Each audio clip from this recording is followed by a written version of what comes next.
10 o'clock. Oh, God. All right, we will come to order. It is 9 o'clock, and love this little crowd we had this morning. Thank everybody for being here. And the first thing we want to do is introduce our new court, because it's our very first fiscal court meeting of the year with our new court.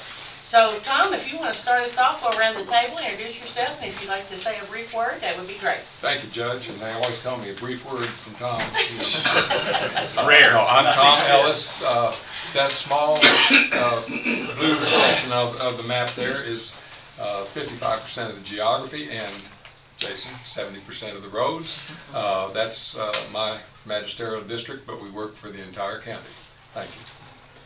My name is Paula Bodner, and I'm a magistrate for District 2, and I'm happy to be here and interested in finding out what all we need to do. Barry Harmon, District 3, on the south end of Danville, around to 150 on this side of the highway. And good to be here and back in service. Jason Cullen, I represent the eastern part of Boyle County, 4th District.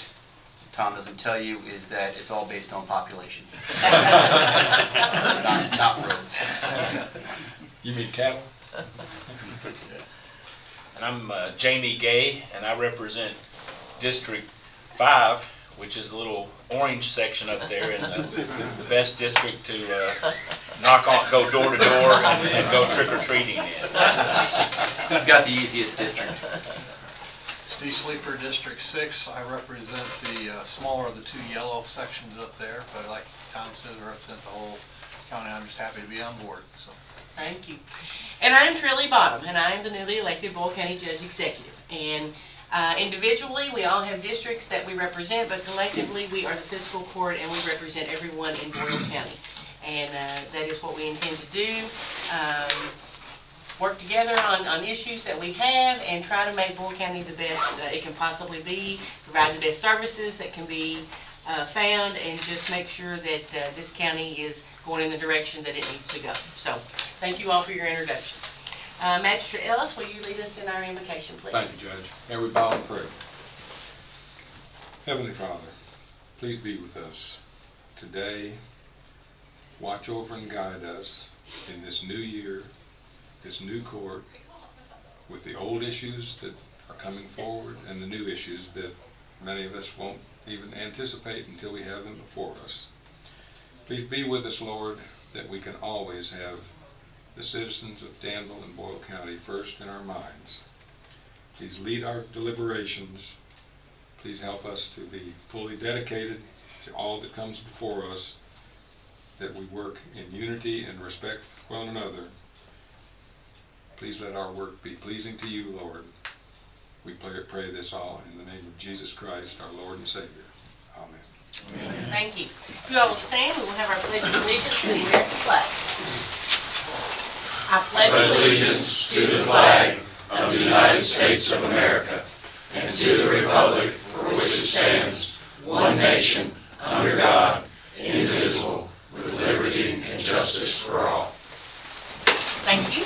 Judge, yes. Real quick, we have our county attorney who keeps us out of a lot of trouble. I didn't know if you wanted to let him introduce himself as well. Chris, will you please introduce yourself? I'm Chris Heron. I'm your county attorney, and I try to equate the fiscal court or the Boyle County to a multi-million-dollar company, and Trilly is our CEO, the magistrates are board members, and I'm your in-house counsel. So thank you. And more introductions are coming later, but yes, thank you very much. Appreciate that. Okay, you all have the prior minutes in front of you. If you had a time to look over those, and if everything looks well, I'll entertain a motion to approve those minutes. I'll make that motion. Okay, Danny Gay. Second. Second, Paula. All those in favor indicate by saying aye. Aye. Any opposed? Motion. Okay, and then approve the bills.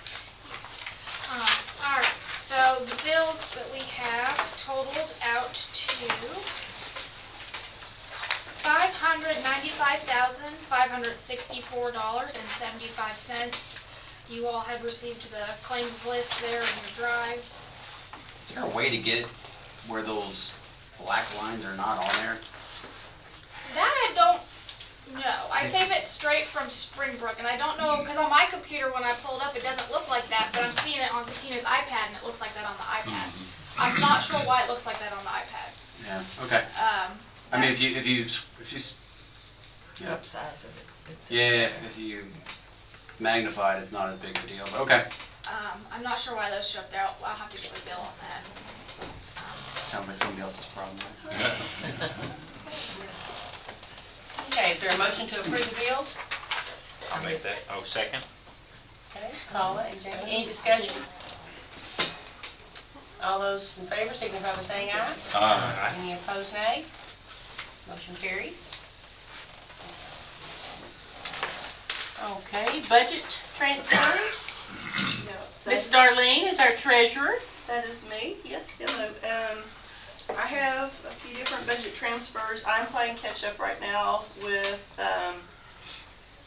we just got the months of July and August entered into the Springbrook software system, so things are starting to equalize, and so I'm starting to see where things have gotten off course. I just needed to get a little cleanup done.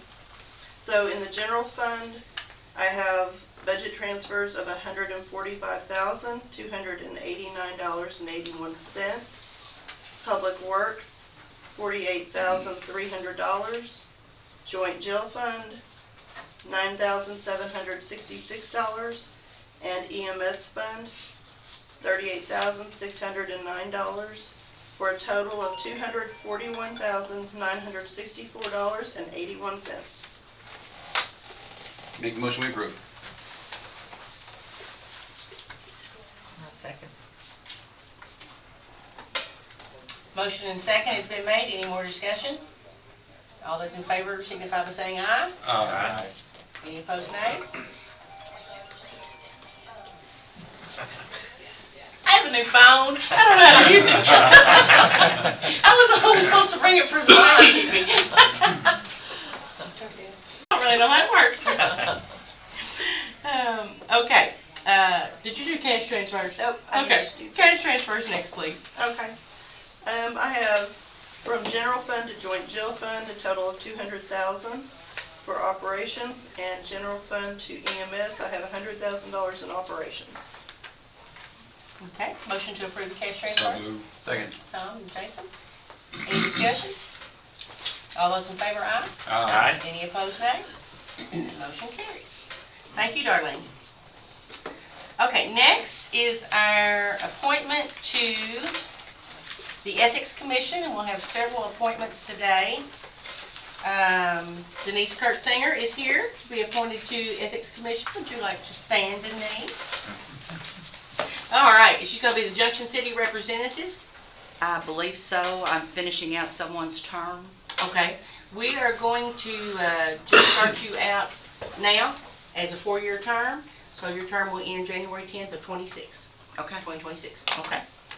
And then, do we approve this appointment? Okay, all right. So a motion to approve Denise Kurtzinger to the Ethics Commission. Second. I'll make the motion. Okay, all right. Any discussion? Second.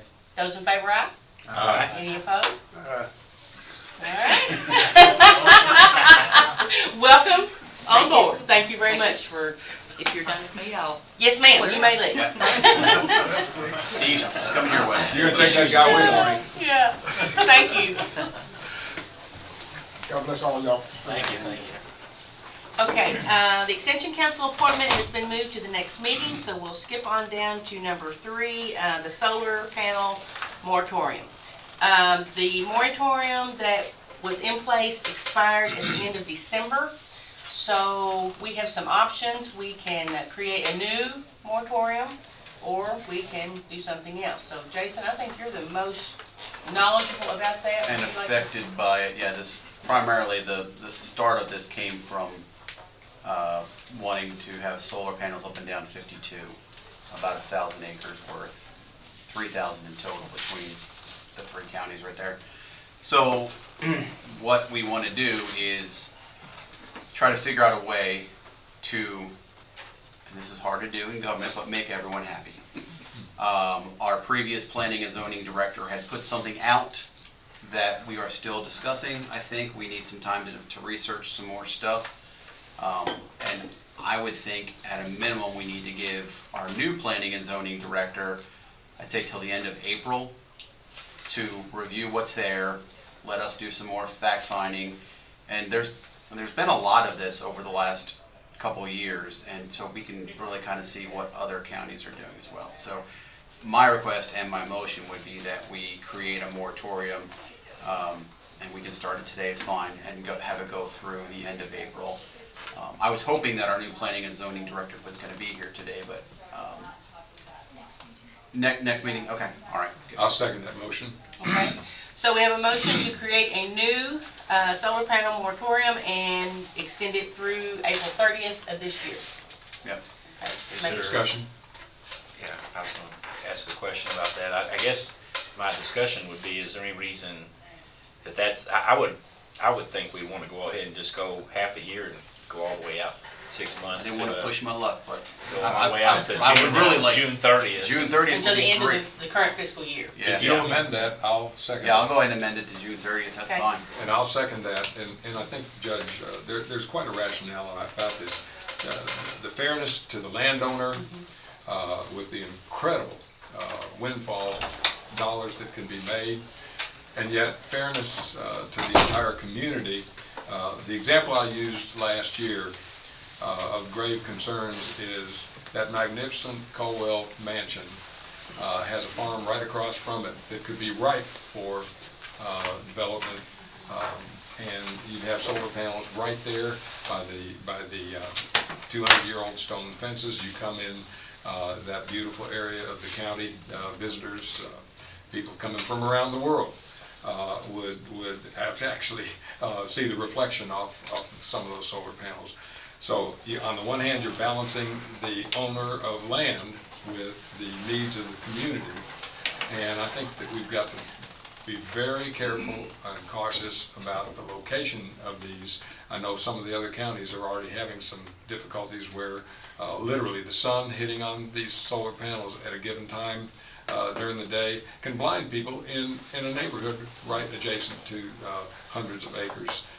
And that's what they always want, hundreds of acres if they can get it, that are contiguous and close to a substation as well. And we have that potential in both of our districts and probably in others when you really look at the county map. So I think, thank you, Magistrate Gay. I think the idea, Jason and I talked about it yesterday, about trying to push it to 6 months, but we weren't sure that we could get agreement to that. But I think there's wisdom in that. We've got the new director as Magistrate. What I really want to look at too is landowners' rights, not only for the person that wants the solar farm, but the people around it, and that's always been kind of my big thing.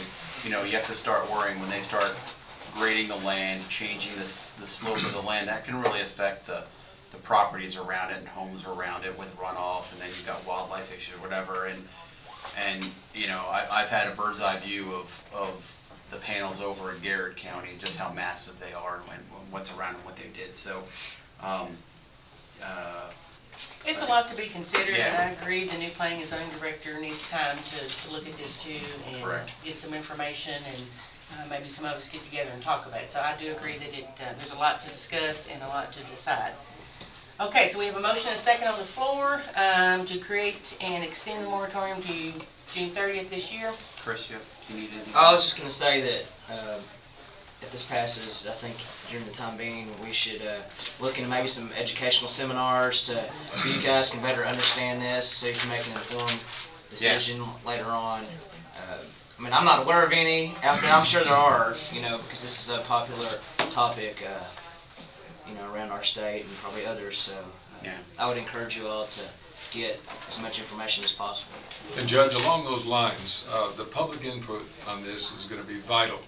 And most of the public does not realize that we as magistrates can talk to the judge and one other magistrate, or we can talk to 2 magistrates and not the judge. So public input on this is going to be critical, because why we have whips in the House and Senate in Frankfurt, why we have whips in the House and Senate in Washington, D.C., but they go and talk to 100 members of the House, for example. But we cannot do that. So we need the public to be aware of what we're doing. If we have public forums, then, and I'd have to check with the CAECO, but I think then any of us who show up as magistrates, if we're asked in a public forum and there happens to be a quorum, I think we could speak to the issues. But we're shackled to some degree about talking to each other. So please have that in mind, public, newspaper. And all of your information is found on the county website. So if someone wanted to comment on this or reach out to one of you as a magistrate, they can find that information on the county website, email, phone number, whatever. So Public education is going to be so critical. anybody that's interested, Thank you, please Judge. please reach out to the court. Okay, all those in favor signify by saying aye. Aye. Any opposed, nay. Motion carries. Thank you, Jason. Okay, next is social worker position extension. And Mike, do you want to speak to this? Yep. Director Rogers, I'm sorry. That's all right. I'm sorry about the first name stuff. I'll get it down pat here. Thank you, Judge. Thank you. Good morning, Fiscal Court. We received a grant from the University of Kentucky through the Healing Communities grant. It was an $87 million grant. It's the biggest one UK's ever gotten. We had our social worker, Terry Dunn, for a year and a half, and I wanted to let him talk for just a few minutes. Was that in your packet, the paperwork that he sent out? Yes. Did everybody get a chance to review it and have any questions about what he does? But I want to let him talk just a second about what he does, and that way you kind of have an idea. Yeah, basically, nice to meet you. Nice to meet you. But I am a social worker. I graduated from Eastern Kentucky University. I'm also a minister as well, and so this is a little bit more than just a job for me, but it's a ministry for me. And I also I'm a recovering addict as well, and so I had a history there, and so this is just, just holistically, this is just a great fit for me and what I'm doing. And basically, when I took this position, it was as an overdose outreach coordinator. And since then, since I've taken it, I've kind of found out there are so much more issues out in our community besides overdoses, while they are very important as well. But through the process, I've been able to look into a lot of mental health cases in our communities. I've dealt with a lot of our elderly population, trying to get them services that they haven't had. Our young people, our teenagers, our high schoolers, some middle schoolers, they all have issues and things as well. And so basically what I do is just try to make sure that they are getting the services that may be needed. And just as an example, I know Ephraim McDowell was very good about when teenagers come to the ER for issue that may have to do with suicidal ideations or overdose. They're very good sending them to get help. And then I'm able, after they get out of their treatment that they've sent them to, I'm able to follow up with them and the parents to make sure that they're getting even more counseling or more services as well. And very specifically with the overdoses, that's been tough. It's been challenging. Like I said, they don't beat my door down trying to get into treatment. But I've come to find out it's just, from the follow-up visits that I do, just being there. I had one particular case. It took almost 2 months of follow-up visits, phone calls, for the individual to finally say, "Hey, yeah, I'm gonna go to treatment." And so that is kind of what really is important to me, and really part of my passion. Just kind of like chipping away and also providing them with resources. We also look at the family members as well. We try to get them set up with different resources as well, Al-Anon and the parents of addicted loved ones groups and things like that may help them as they go along. Because addiction is tough, and it's hard on everybody, not just the individual. And Doesn't discriminate. right, it really doesn't. So basically, that's my job. I'm kind of a referral type person that just tries to get them linked up with different services. We've seen homelessness in the community, a lot of people that's kind of off the radar, staying here and there, and we try to get them in touch with individuals that can help them as well. Well, thank you for what you do. To give you an idea of what the kind of person that Terry is, this job started out as a 6-month job, and nobody really wants to take a 6-month job. They want something long-term and Right. understand, but this is his passion. And so if he has 6 months to do not only his work, but also the Lord's work to help people, that's what he came to do. And I appreciate you for being able to do that. And I know it's not an easy thing, knowing that your job can end at any time, but with the work you're doing, I don't see that happening, and I think this court hopefully will support that. So thank you very much. Yeah. Yeah, so what do we need to do to make this extension happen here? What's the Give you a pay cut. process out? It'd be tough to cut. So, Darlene, you want to talk about what needs to happen next? Okay, and later on, I have a budget amendment that's gone through. We have received our opioid money, and it did total a little bit more than what I anticipated by the time it actually hit the bank. So we'll be doing a budget amendment on that. We'll add it into our revenue. I can't spend it until after we have our second reading of it. But in the meantime, because Terry has continued to work, if you want to continue this out, we can use opioid money to cover his pay for the next 6 months, if that's what you so choose. I'll make a motion, we go ahead and extend his Second. contract out for another 6 months. Okay. In the meantime, then I also need to move money from currently, and I can replace it, from the EMS personnel line item over into his line item to just get him paid until I can move that opioid money, and then I can reimburse that. I'll add that to my motion as well if you need. Okay, so that'll be $6,500. Okay. What was that second part about the adding? Adding $6,500 $6,500. from the EMS payroll line item over to Terry so that we can get him paid. Okay. You get an A+. New seat? Thank you. New Okay. listening ears. I just think that, again, thank you, Terry, Yes.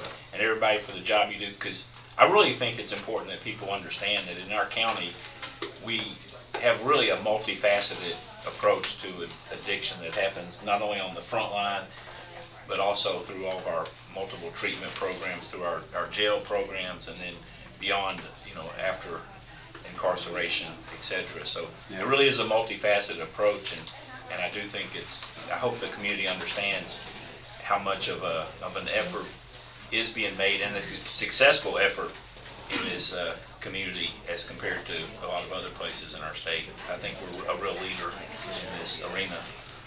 We are an enlightened community because our employers, looking for good employees, are now realizing that when people are coming out of addiction, many of them are some of the best employees that are being hired. So that didn't happen 40 years ago in corporate America. I had a suggestion too. I think the city gets opioid money as well. I mean, and Mr. Dunn will benefit everybody. So I think that as a good faith gesture, or we should reach out to them and maybe they can allot some of their opioid money as well to go towards his pay. I think that's an excellent suggestion.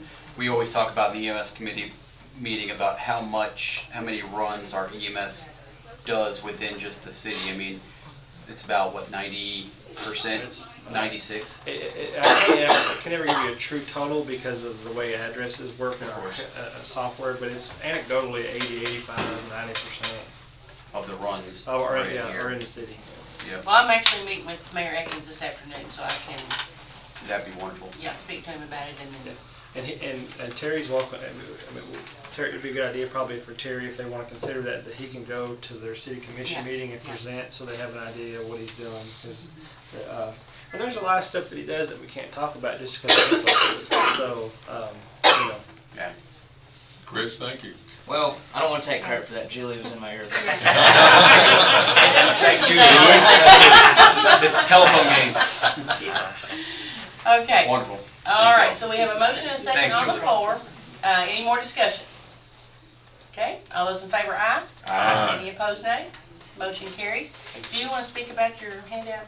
That was Terry's. Terry, you want to talk about real quick? Do you want to say anything about your handout?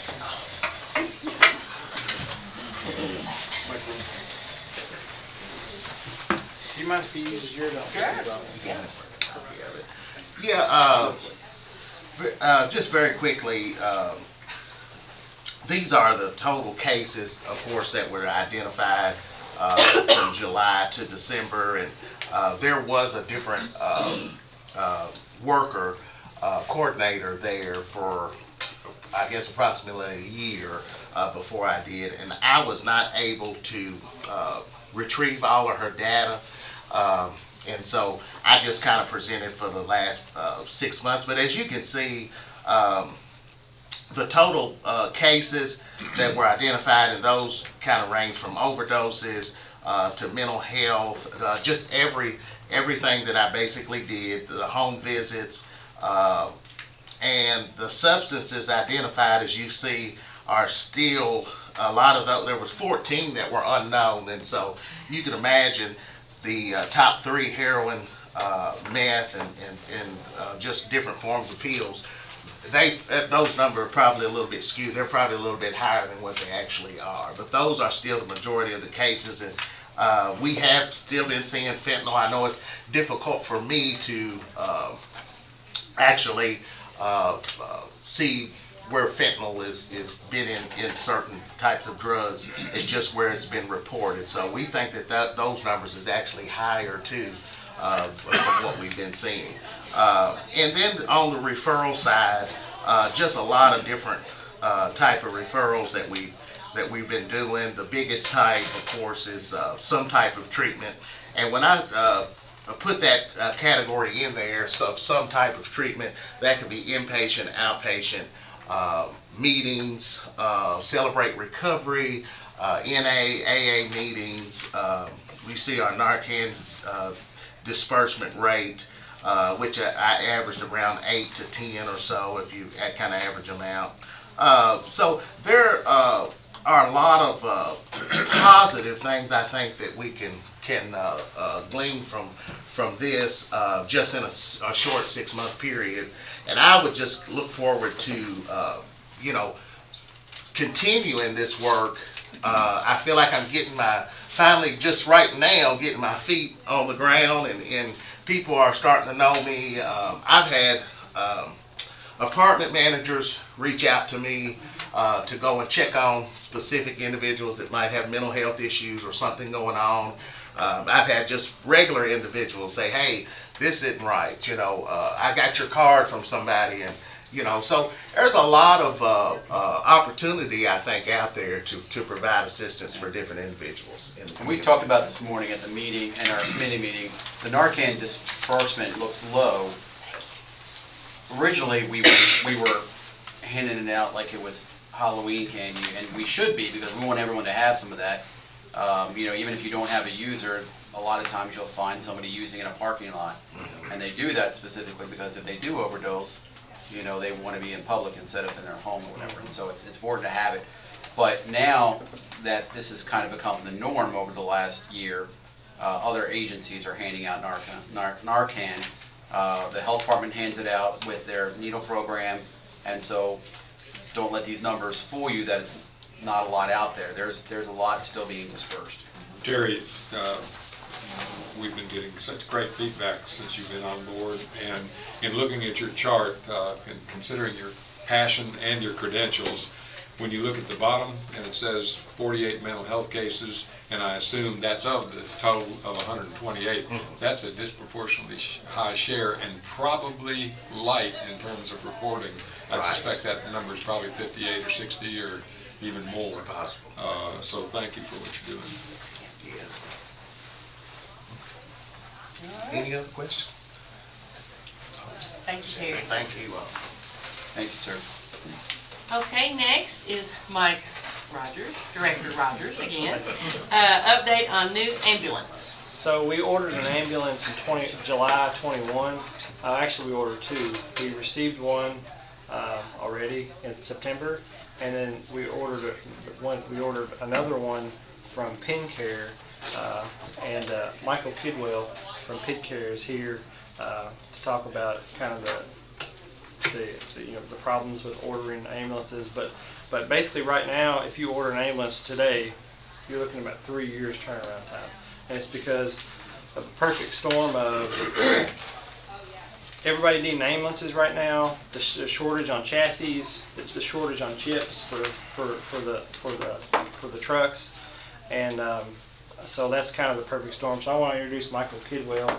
But basically, the last week we spent most of the week working with our mechanic Tommy all week trying to get 3 ambulances back up. And I was going to get parts for him and actually put brakes on for him, and while he was doing something else, and it's just been, his position was kind of supposed to be, he can fix anything, but the position was designed to be maintenance, upkeep, preventive maintenance type things. But we've been doing transmissions, and last week we had a starter that just completely broke off of an ambulance when they were trying to go to a run.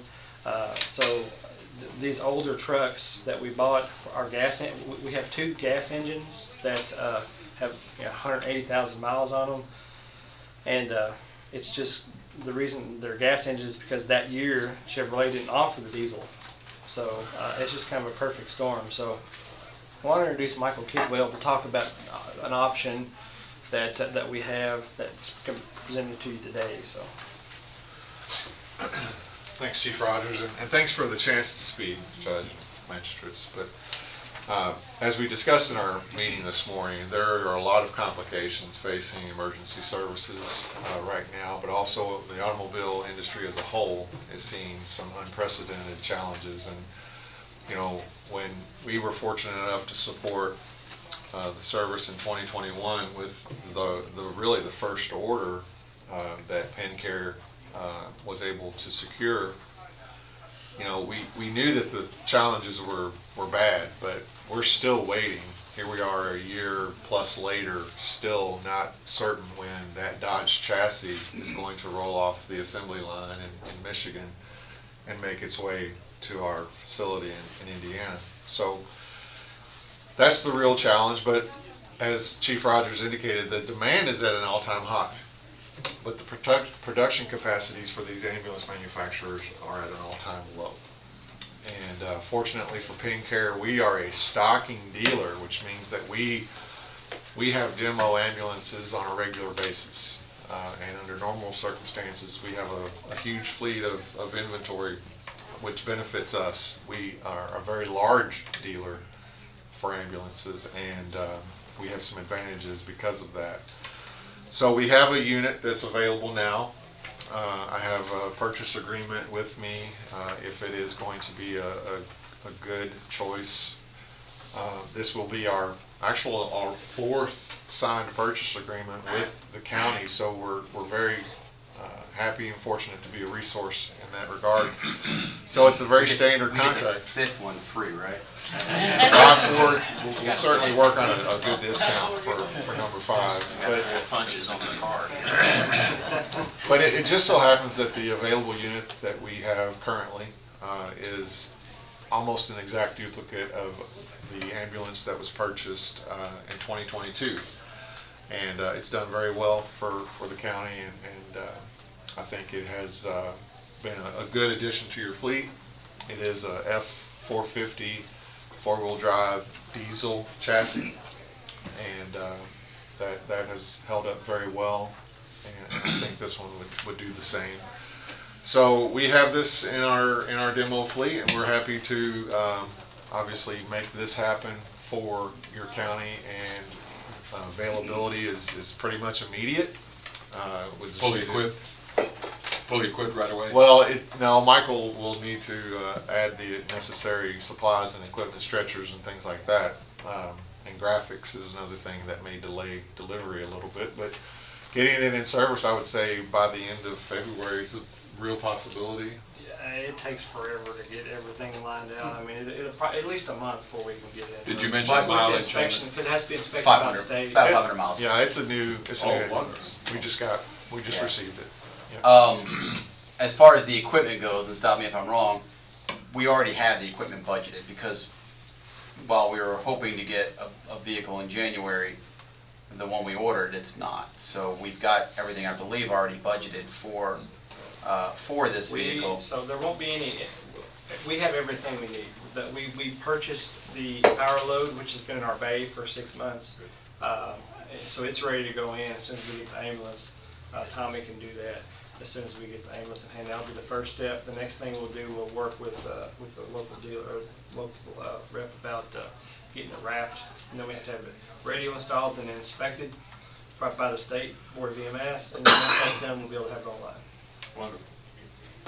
Due to the crisis nature of this situation, this vehicle will be purchased under emergency order, and I have a resolution prepared to do that, so we'll get it done under. So that the public knows that we did not go out for bids because it is Yes. an emergency. Yes. You guys want to know the price? Yeah. The price is $259,000. It's about, I think, probably about 30,000 more than we paid for the one we got the last time. This one is a little newer, less miles, but as we discussed, Paula and I and discussed this morning in our meeting, you know, inflation, everything else is going up, we understand, so if not this, then we have to wait. Make the motion that we approve the resolution 2023-01-10. Okay. Second. Second, by Magistrate Harmon. Any more discussion? All those in favor, aye? Aye. Any opposed, nay? Motion carries. Thank you all very much, and thank you for Thank you. working with Director Certainly, Rogers and certainly. getting us taken care of. I have a purchase agreement.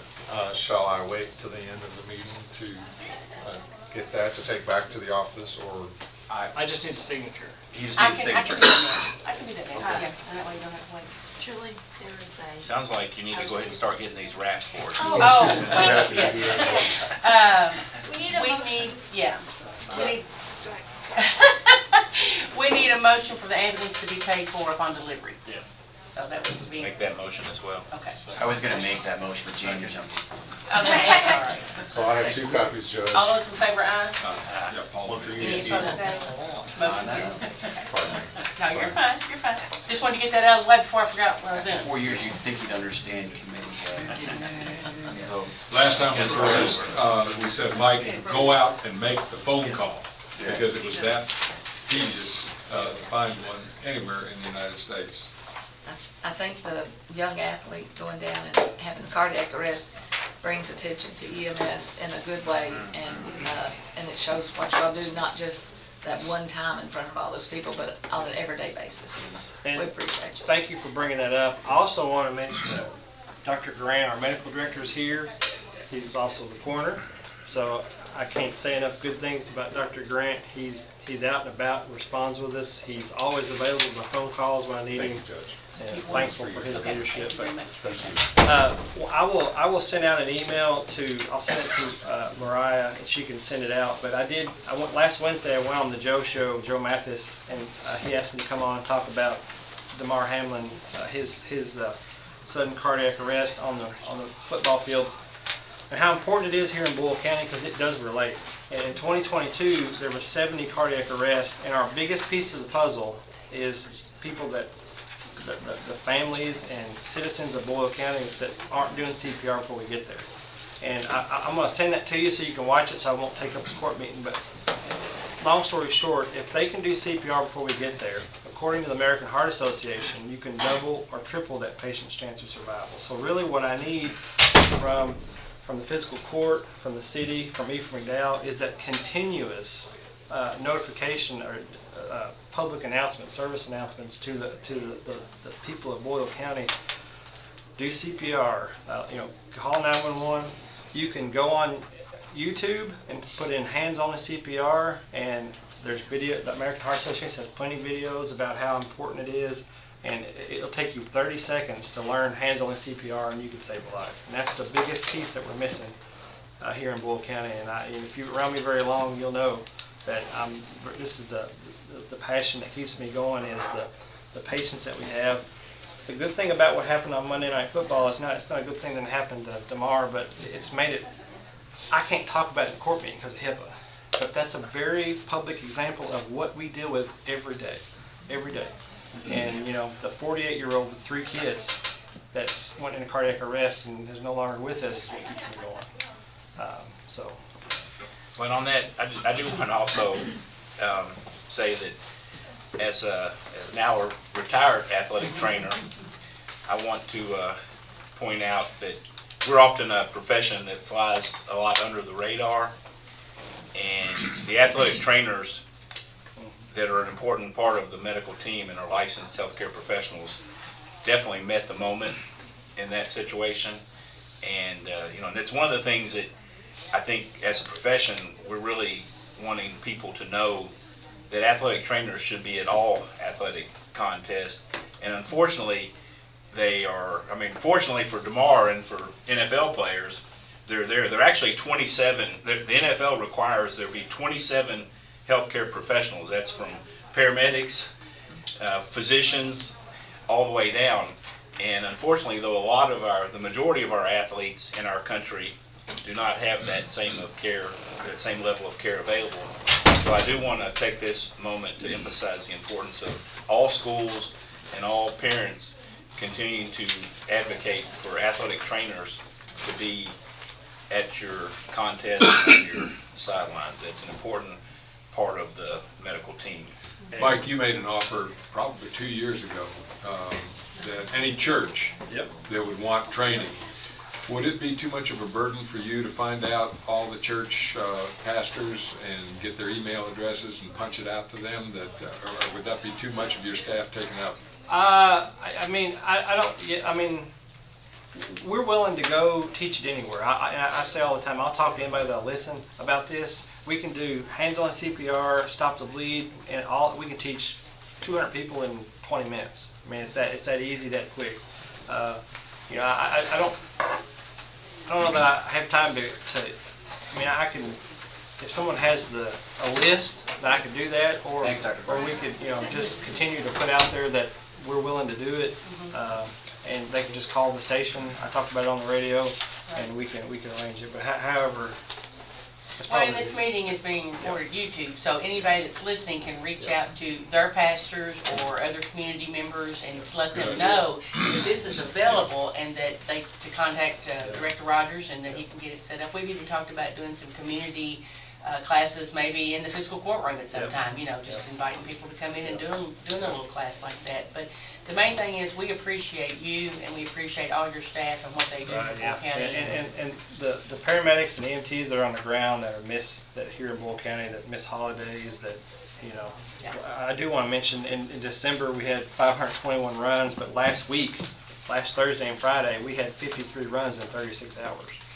And so we're as busy as ever. And so I do want to mention that. So I think the important part too that we kind of skipped over is that Friday there were 3 ambulances that went down. Yeah. And that's why the emergency's here to purchase this vehicle, because while the incident with the football player brings a lot to light, last thing we want is somebody not being able to get treatment because one of our vehicles is down. Correct.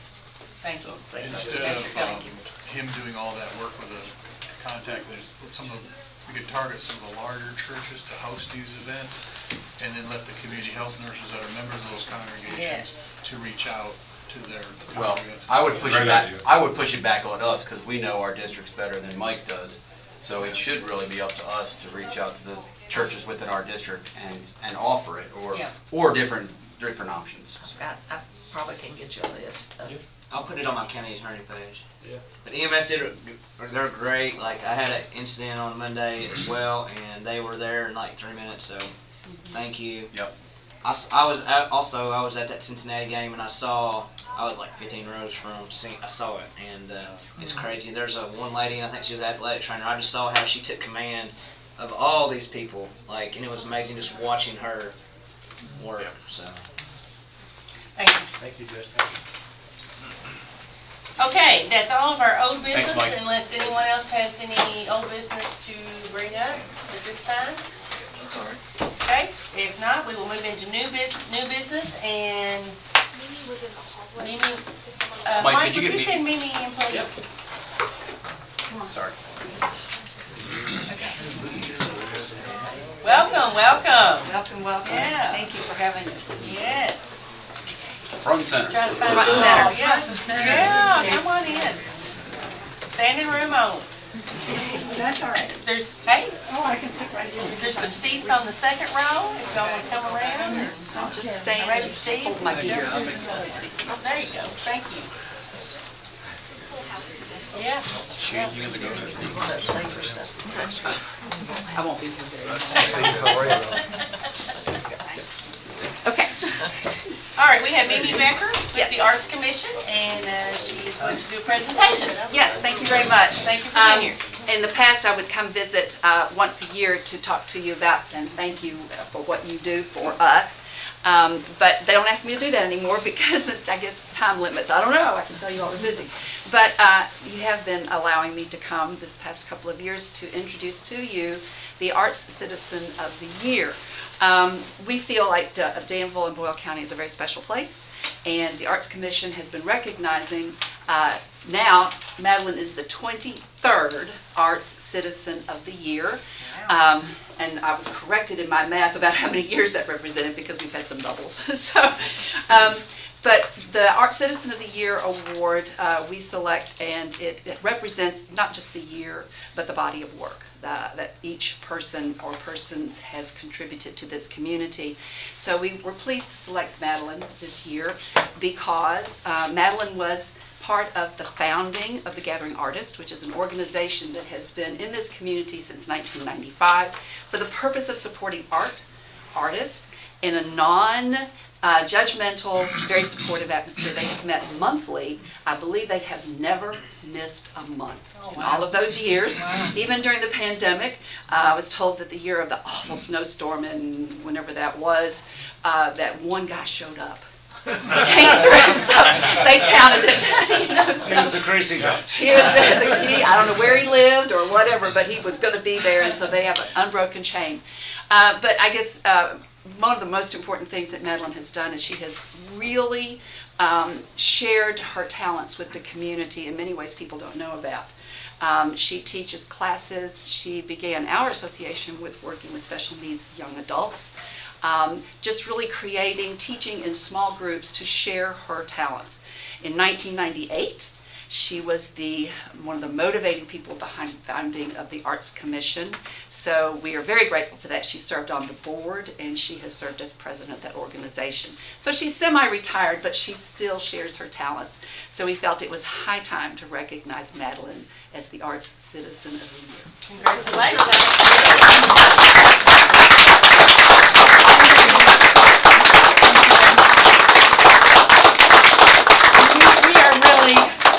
There's a number of us who have been in this from the inception of the movement.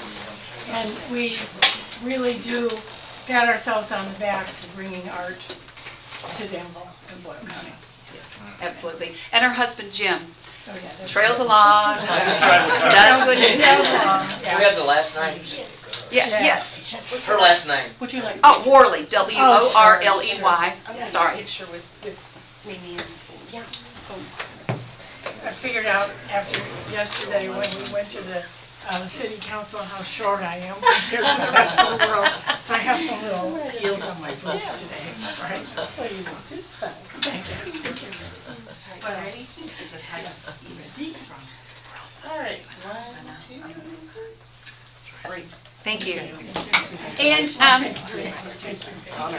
Anna, do you have anything else to say?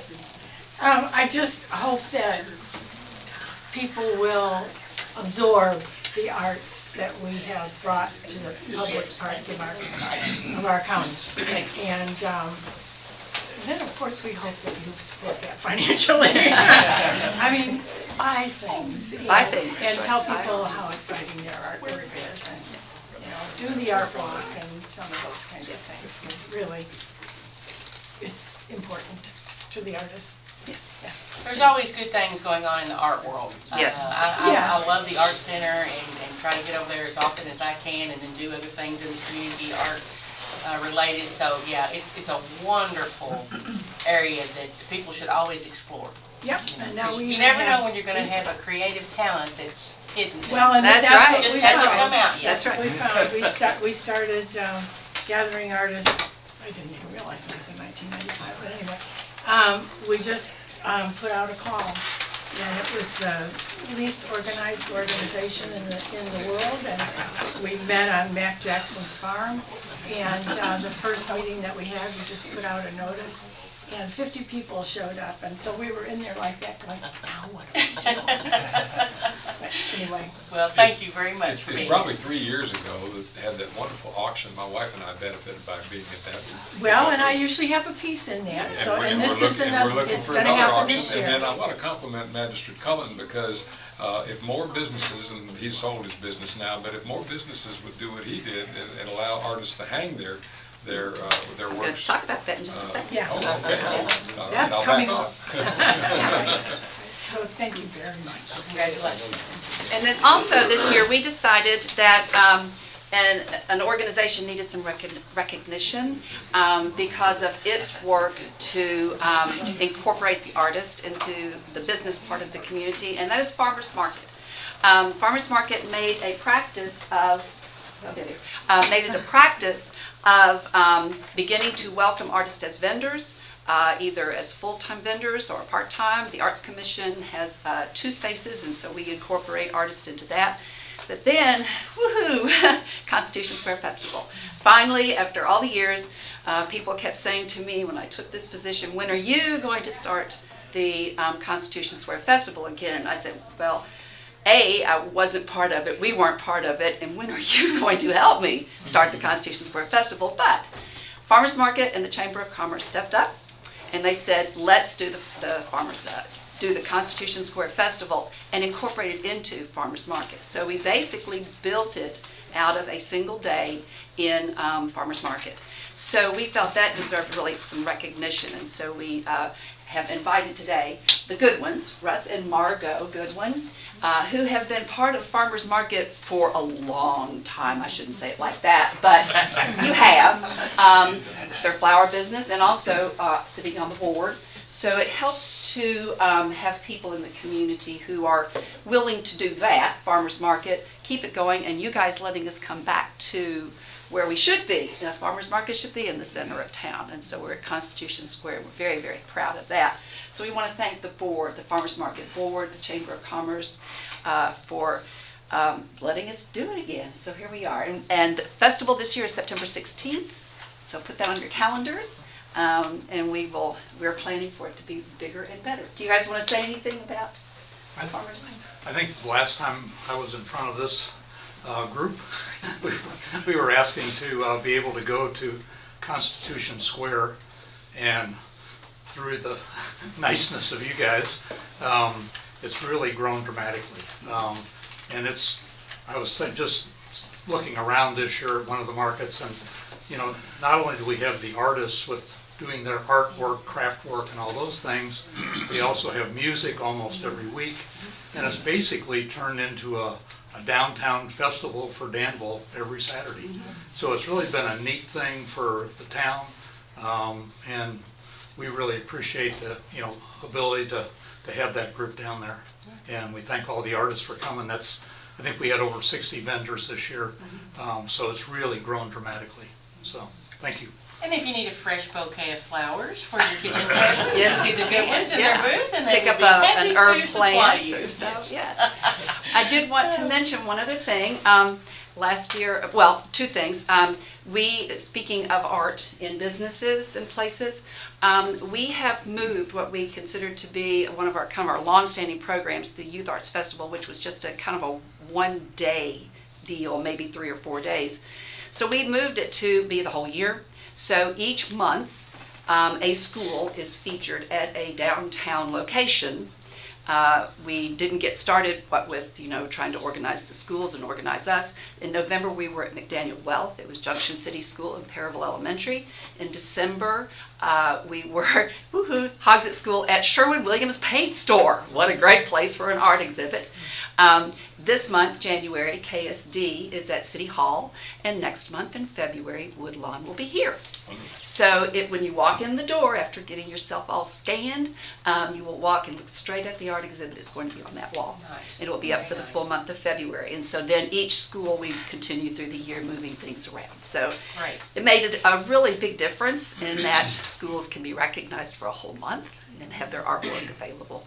So, and then the last thing, remember last year I talked to you about our Summer Art in Your Neighborhood program. 5 concerts in 5 different locations, all outside of the city area, downtown. So Junction City, we were at the airport. In Parraville, we were at the Riverwalk. And then here in Danville, we were at 3 separate locations. So I'm pleased to say that we actually got a concert in every magistrate's district. Now you say that doesn't add up. Well, we cheat a little bit. This year, we're relocating a couple of things. So, Magistrate Cullen and Magistrate, not Cullen, not you. You're going to be still. Jamie, and you're still going to be where you are. And Steve, where are you? Steve, right behind me. No, we're going to split the difference on these guys. It's going to be right kind of on the border. So the purpose is to take art into people's neighborhoods. She's got a lot of glare coming from that side of the room. I understand. So yeah, we'll still be out in Junction City. We'll still be in Parraville, and we'll be in East Danville also. So that would be yours. Yes, I checked. And when we won't be in Forkland, we'll be in Parraville. Because it just didn't work out. So we're hoping, maybe we can get beyond and get more money in the future, and because it costs a little bit to put these on. We have our artists and stuff. So anyway, so looking. And you'll be glad to take donations for anyone that would like to. Absolutely, anybody who wants to donate or sponsor a concert, that would be great. It costs about $600 to put a concert on, just so you know. So. Sounds like a donation box at the farmer's market is in order. Maybe I should, do something, but I don't know. I've talked to Lecture on those kinds of toes, so, yeah. Well, the farmer's market was a fantastic thing to get back into, Yes. and we're happy that it's back there. Yes. I mean, it's a simple economic development driver as well. It's people love coming to small towns, they love seeing farmers markets. Well, I was just down in Nashville for the last week. One of the first things I did, they have an indoor farmers market. Hint, maybe we should get some coverage for y'all at one point. But yeah, so it was one of the first things. It's just really neat just to see everyone kind of like, this is what I'm doing on Saturday. I'm going to the farmer's market, supporting local. Yeah. So. Well, not only can you come and get your produce or whatever you want out of the garden, but you can get food to eat. You can get music to listen to. I mean, so it's an inclusive, all inclusive type atmosphere down there. And it's actually the spirit of what Market Saturday was throughout history. So adding the festival, we were terrified because you put that thing on and you wonder, holy smoke, is it going to just fall apart? Will it pour down rain? Well, we couldn't have asked for a more beautiful day for the festival. We're going to stick with a one-day format. We think that is the artists like that, to be honest with you. We do have to do a lot of building when you give that weekend away. It's a prime festival weekend in the world. It's beautiful weather in this area. So we'll have to start really working to bring artists back. But we will keep it going. That's fantastic. Yeah. Thank you, Mimi, for everything that you do and for coming in and filling us in on what's going on in the art world. Any old time. And there is a winter farmer's market down at Morley's backyard. So, undercover meeting. Yeah, the undercover thing. Thank you all for being here. Thank you. See y'all. Thank you. Thank you. Okay, is our county clerk out there anywhere? He's ready. There he is. Come on in. All right, County Clerk Casey McCoy, and going to give us your budget and salary cap. Yep, I'm just here to present my yearly 2023 budget with salary cap. We give you salary cap. You all have copies, right? Yes. So is there anything you want to say about your budget in particular? Are you just presenting it just presenting based on prior year? Just yeah, based on prior year. But that was a mess, clean it up. Well, I would like to say that I very much appreciate Trilly and Katina for all the help that they've actually given me and office. Katina helping train somebody that took over her role at the clerk's office, all while doing her new role here at the judge's office. So I greatly appreciate that very much. You're very welcome. And I've hired a part-time employee, former part-time employee that's already had the experience. And I've also got a new employee that's coming in, starts tomorrow. That'll put us, I feel like, fully staffed for now. That's got 5 years experience. So I've been lucky and skipped the having to train much out of the way. So that's all I have. If y'all have any questions for me. Fantastic. Move that we acknowledge receipt of the clerk's budget and salary cap. Okay, so court does have to approve the budget. The quarterly reports you only have to acknowledge, but the budget you do have to approve. So Approval then. okay, Budget. all right. So motion to approve. Salary cap. And do you want to give the amount for the salary cap?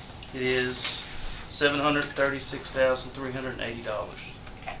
And that's for all deputies, assistants, and their salary and benefits. Benefits, Okay. yes. Second. All right, motion made by Magistrate Gay, seconded by Magistrate Cullen. Any more discussion? All those in favor, aye? Aye. Any opposed, nay? Motion carries. Thank you. Just got my tax bill. I'm happy. I got mine too.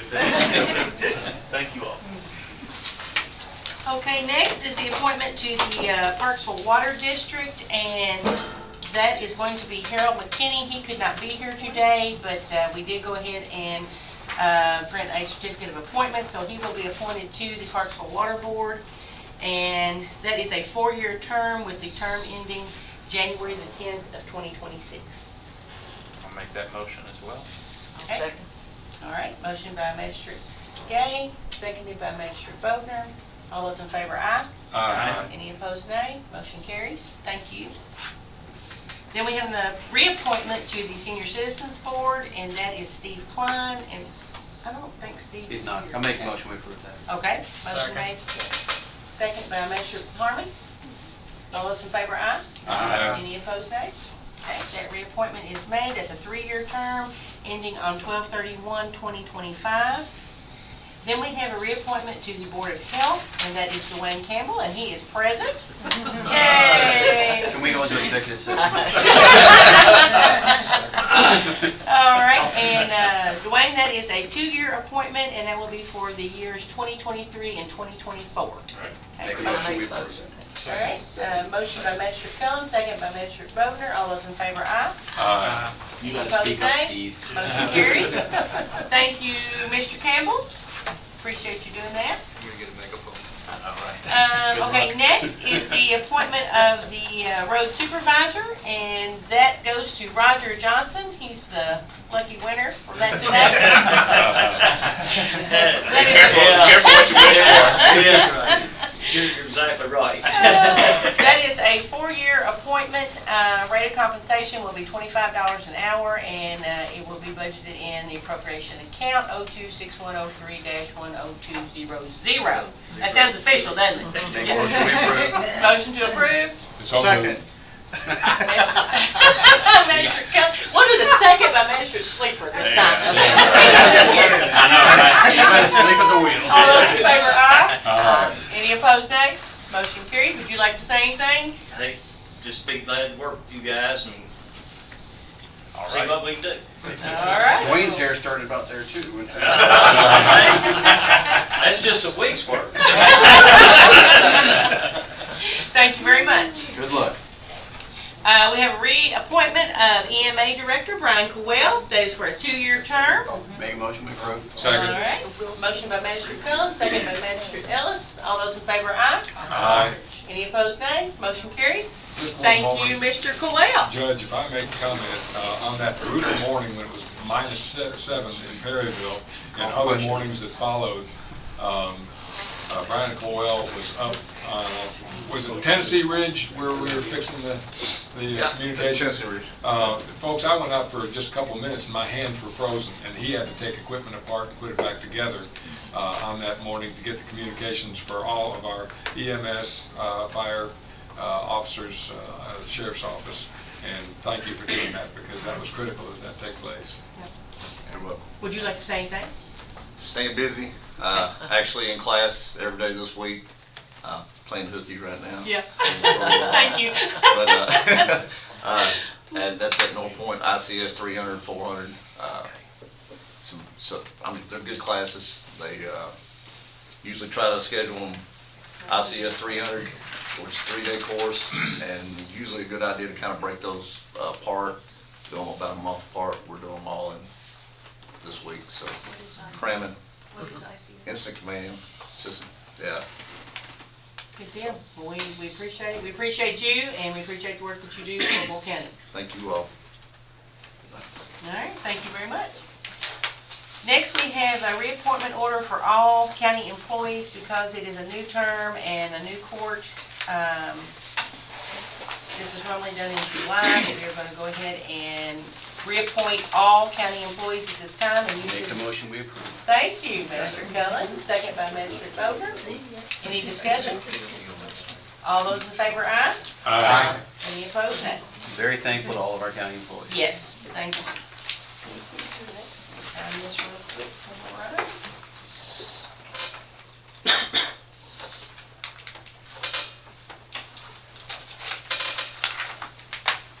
Okay.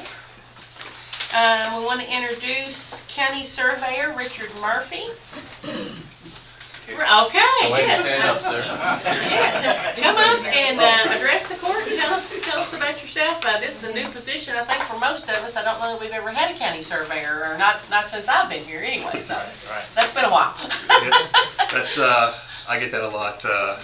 What do you do? What's a county surveyor do? So that's kind of why I wanted to just stand up and just kind of go over that real quick. A lot of you may know, but we haven't had a county surveyor in Boyle County. I talked to Trilly a little bit, and Darlene, and as long as most people can remember, we haven't had one here in Boyle County. But actually, pardon for reading a little bit too, because I got a little bit too. But I just wanted to introduce myself and basically go over what the county surveyor duties are, what they do, and that just to kind of, because a lot of people ask that and I'm really not. It's new to the county, and I just want to kind of answer any questions, anything you may have. But I've been a land surveyor. I'm a professional land surveyor in Kentucky, Indiana, and Tennessee, going for Missouri and Pennsylvania as well. But I've been surveying over 30 years, and I'm very familiar with pretty much all aspects, all different types of land surveying, construction, everything like that as far as it goes.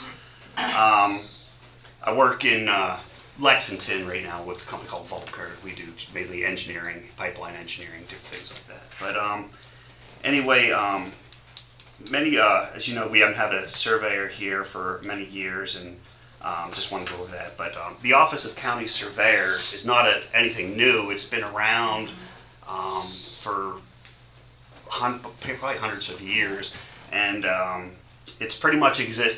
That office exists in pretty much every state outside the New England states. And primary duty of the county surveyor is to make land surveys, determine boundary lines and corners when requested to do so by the court. So it's, in a nutshell, that's pretty much what I do. The 1799 Constitution of Kentucky was the first to mention the county surveyor position. And it's provided for the appointment of a surveyor whenever surveyor is needed. And the 1850 Constitution called for the election of a surveyor for each county for a term of 4 years. And the current still states the 4-year appointment, for the land surveyor. And just want to go over a little bit of the power, the duties, the things that, and I had a lot of the stuff of a lot of my friends, like in the who are county surveyors and that. I've always known of the county surveyor, but I didn't know everything that a county surveyor actually did until I started talking to people. And even when I started reading the KRS statutes, I started to learn, oh, they do that, they do, so it's learning for me as well. But mainly it's the county judge executive, on recommendation of the county surveyor, may appoint one or more deputy surveyors. So we could, like, if there's any type of survey work that the county needs and I would need help or something like that, they can appoint that under, there's a number of statutes that describe the powers and duties of the surveyors, and I'll try to summarize some of these as, the best I can, but the county surveyor basically, we have I guess what they say that, like, any type of work, if the county needs any type of surveying work or have any questions on anything relating to boundary, like if there's a boundary dispute between owners, or if there's a project that the county's working on that may involve survey work or boundary questions with boundary, I could be a person that could help out with that and answer any questions that you may have on that. It's basically KRS 73050 just states that a court may direct orders of surveys to any person, but in considering an application for the appointment of some other surveyor for the special work, the courts must give preference to the county surveyor. So we kind of do that, and I have to, basically, county surveyor must promptly and faithfully execute every order of survey made by the court in the county, and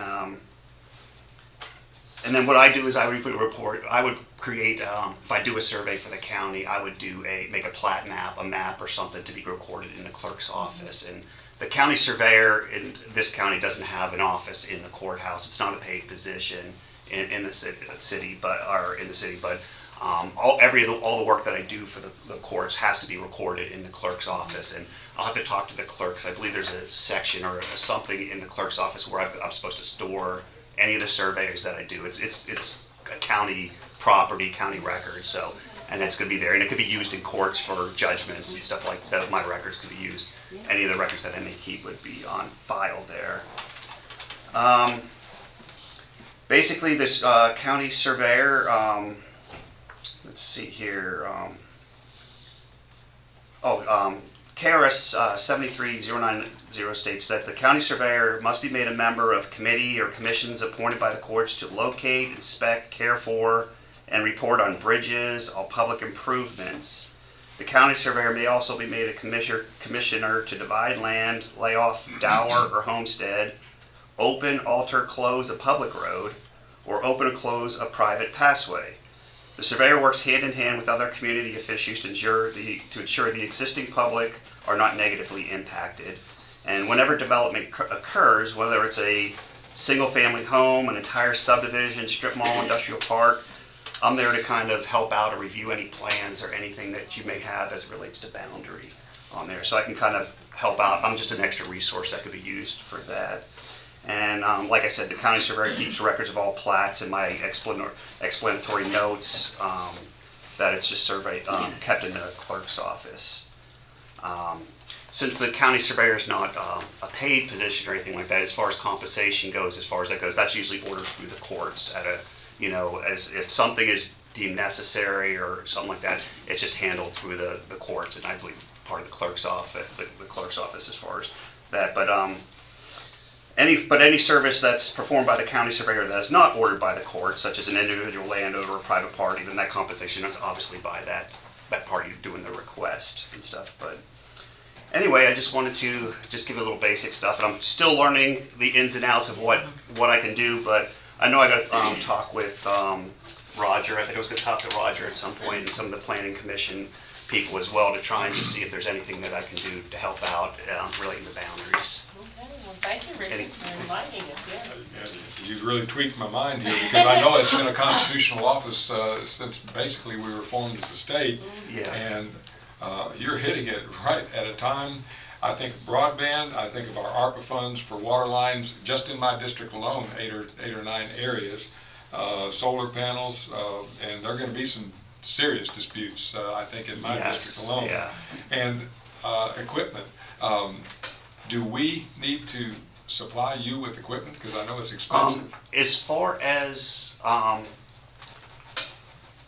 the only stuff that I think I need to be supplied with is like notes, like the books, the field books to keep my notes in, things like that, because that all gets recorded in the clerk's office.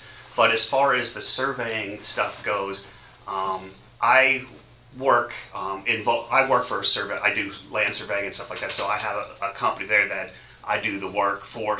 So if it's a court thing like that, if they want to use me like that, I could present that and just kind of would bill the court for that. But I have all the equipment, personnel, anything that we would need to help out if need. I say this somewhat facetiously, but very seriously too, because you're a professional, and with broadband, water lines, and solar panels alone, you could be working 90 hours a week. What do we do, and how do we coordinate with you on orders or whatever the judge decides? That's something I'm still working out. I think I would be talking with a lot with the clerks, because I know with a friend of mine, he's down in Russell Springs, he's the county surveyor there, and he kind of heads up a lot of the county surveyors. So I kind of reach out to him a lot on this because it's kind of new to me on that. He says when he does stuff that the county asks for him to do, like if they're putting in a new emergency facility or something like that, and they want him to go survey the property, he says he just gets the invoice and brings it to the clerk's office to do that when it gets approved. But I'm not sure what the whole process is, how this works. That's what... Counselor, we're going to need your help on this. He would come to the county, not Yeah, that's what I thought. Oh, the county? Yeah. Okay. Yeah. Yeah, so I'm not sure how it works, may work different in different areas. You would record, like you said, your plats and diagrams or whatever in the county clerk's office, but any Correct. payment would have to come through the fiscal court. Come to the fiscal court, okay.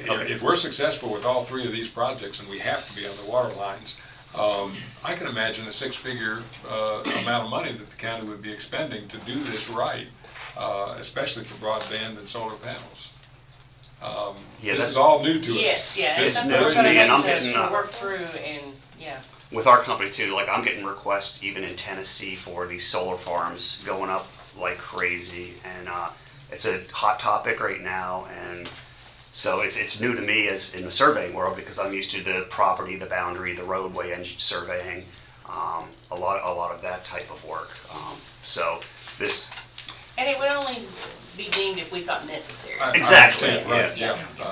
So if there's ever a question about, like, if a property owner's unhappy, say disputing property where this goes, you know, if it's too close to a property line or something like that, where they just don't know, that's where I could help out. Yeah, so it might not be every situation. No, it's not. Sincerely hope not. Yeah, in certain situations that we thought it would be necessary to have a little extra. Yeah, it's just these are very big projects, and I know that there are going to be land disputes on it. Yeah, that's what I deal with all the time is talking to the owners, going out there and doing that too. But that old tree that was there back in 1790 is no longer there. No, that's every day. You know, we find that a lot. Those rocks are rolled on down the river. But it is in the survey where when you go out there and you do find one of those original rocks that was placed there in the 1700s, it's kind of like a bit of history, and it's kind of exciting to find those old things with a little X or a little marking on them or something like that. But, well, thank you, Richard. Yeah, thank you. Appreciate it. Thank you. Just explaining everything to us. Sure. Yeah. Hope that helps. Yes, thank you very much. I got some cards too. Okay. Yeah, I'll take one of those and say we're probably going to be friends. Okay, next I want to introduce Susanna Ryan. Susanna, if you want to come up. Susanna has been appointed as Deputy Judge Executive under my term. And would you like to say anything to the court? Yes, I would like to say how much I appreciate Trilly for just having the faith in me, and that I'll be here for whatever the county, Trilly, the court needs. Just let me know. Susanna's been in this courthouse almost as long as I have, and we've worked together for numerous years, and she knows the ins and outs too. She's worked in the county judge's office for several years, so she knows the contacts and different different things that we may need. So I feel like she'll be very beneficial in this position, and it would be in my absence, or if I became incapacitated for some reason or another, then Susanna would step in to make the decisions and carry on so that the county could continue to run smoothly. So thank you again. Thank you. Thank you. Appreciate it. Okay, and next, Katina Wesley is our new administrative assistant, fiscal court clerk. She already has the nickname of Bulldog. So. Yes, and she will also be the new fiscal court clerk because unfortunately, this is Mariah's last fiscal court meeting, and we're all very sad about that. And but we know that she is going to go to a new position, and she is going to do very well. And we will miss you greatly, Mariah. And thank you for your service to fiscal court, and for taking all the minutes, and for everything else that you do to help the magistrates and myself as well. So We're going to miss you.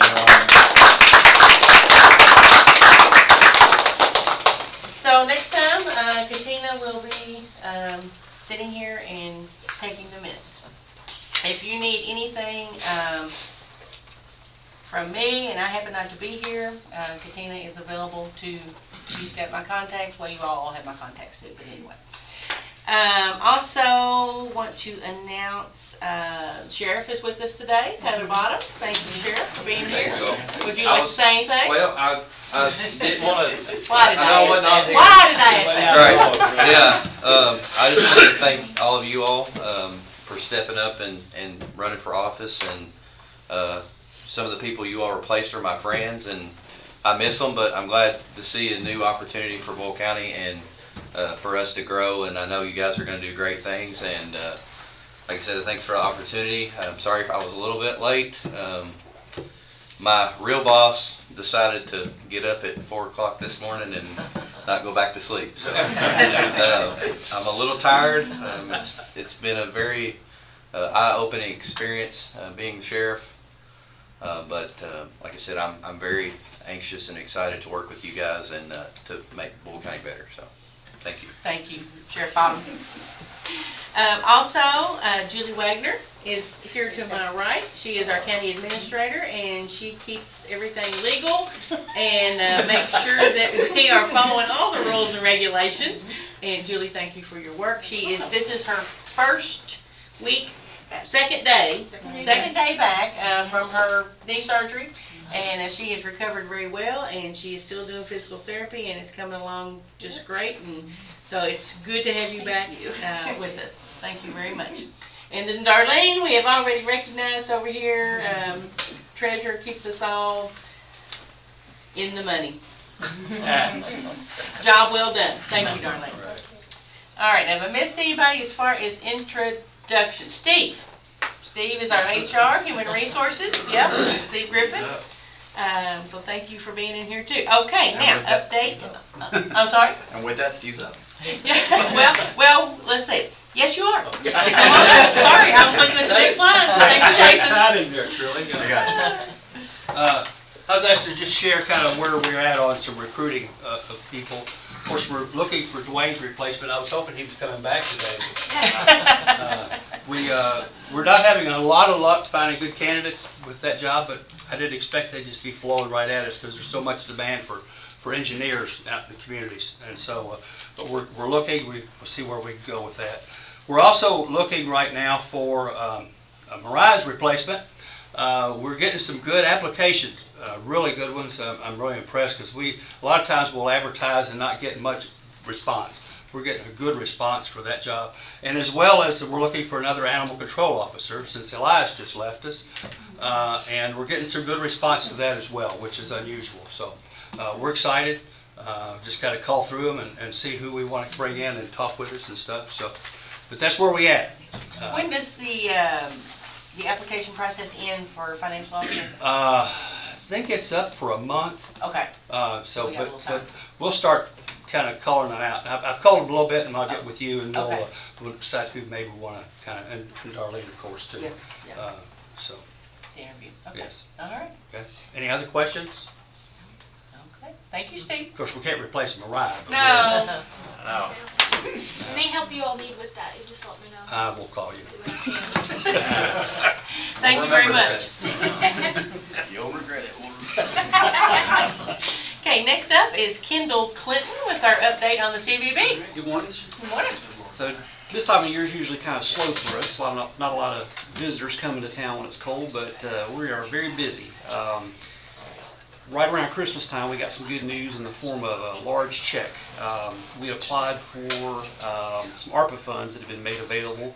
$75 million total was set aside for tourism in Kentucky, and $25 million of that was made available for grants for local tourism offices. And of that, we were eligible for a little bit over $138,000. So we had to identify specific projects that were not things we were already doing. We couldn't just use it to print more brochures, any of that. So we came up with 10 projects, budgets for each individual project, submitted that, and the state approved all of them. We've been waiting for quite a while. We'd hoped to have this money back in September, but red tape and things. So what are the top 3 projects? I'll tell you about all 10 projects. Oh, good. All right, well, and these are in no particular order, but one of the projects which we'll do in the spring, summer, and fall of 23 and 24 are billboards. I-75 north coming out of Tennessee, probably around maybe Corbin, that area. We got to identify the billboards, and also same thing coming south out of northern Kentucky. So we'll be able to have billboards both years, probably from April through October. We'll have a video production company coming in probably May or June this year to shoot us a brand new video for our website. Have a nice video now, it's just a little bit out of date. And we need some new video clips for our TV and online ads that we do. Countywide? Countywide, yeah. We have a lot of things identified. Everything from Perryville to Junction, Danville. Brass Band Festival. Brass Band, yeah. Okay. We'll get everything. Yeah. We're going to hire a professional hospitality trainer to come in 23 and 24 to offer hospitality training for frontline staff, hotels, restaurants, anybody who has staff members who that may be the first person a visitor sees is that employee. We had a discussion about that at economic development symposium we kind of did, where it would be great if it would be very easy to do, but just kind of come up with like almost a secret shopper program. You go in, someone does a really good job at one of the shops you're visiting, you hand them a gift card of $10, $15 for a local business, saying thank you, because those are the, I can't tell you how many times I've talked with people that were looking for a place to move, and Danville was on the map when they would come into the coffee shop, and just sit down talking to them, and they have a good experience. They're either going to move here, or they're going to come back and tell their friends about it. So, yeah, I think that's an important program. Yeah, and we get calls on a regular basis from people who are looking to move here. We had somebody yesterday wanted some brochures. They're planning to move to Kentucky and they wanted to know more about Danville. That's amazing. Yeah. Let's see, we've got some money earmarked to purchase tourism wayfinding signage outside the city limits. The city's working on a wayfinding plan for in the city limits, so we wanted to complement that with wayfinding signage in Perryville, Junction, near the access points to the, wherever we can do it. Yeah. We're going to have to depend on Josh's expertise because it's kind of difficult to figure out the whole process of getting signs put up. So he's the expert on that, and we've already had a couple conversations, and he just texted me this morning to see about a follow-up meeting. So hopefully we can get that going pretty quick. This guy named Dwayne Campbell's got some time on his hands. Okay, might. Everybody knows roads. And he knows every road. Yeah. So we've got some money in there for media familiarization tours. This is where we bring in writers, magazine writers, travel writers from newspapers, bloggers, have them here for a couple of nights, take them around, show them town, show them a good time, and then they go back and hopefully write, blog, social media about... that's big time now. Yeah. And we got money to do that in 23 and in 24. Let's see. Working on a visitor profile. We've got a pretty good idea who comes to Danville from the data that's collected statewide. We know the largest percentage of our visitors come from Ohio. A lot of people come from Indiana, but we don't know specifically where they're coming from, how long they're staying, where they're spending their money, why they're even here.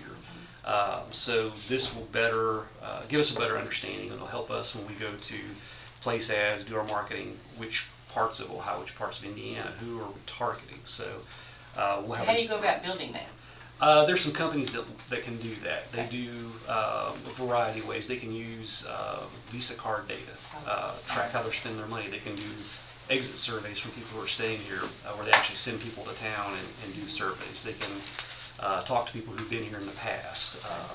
there's different ways to do this, depends on how much money you want to spend. Yeah, okay. I hate to give Tom credit, so hopefully you guys already thought about this, but Tom's always talked about, really pushing the center alumni list of, people that have been to center, came here, lived here, moved away, how often are you coming back, those kind of things. So hopefully you got some on track like that too. I mean, that's, Yeah. They've always been one of our biggest contributors, especially, when sports are on or parents' weekends. That's a good list to get.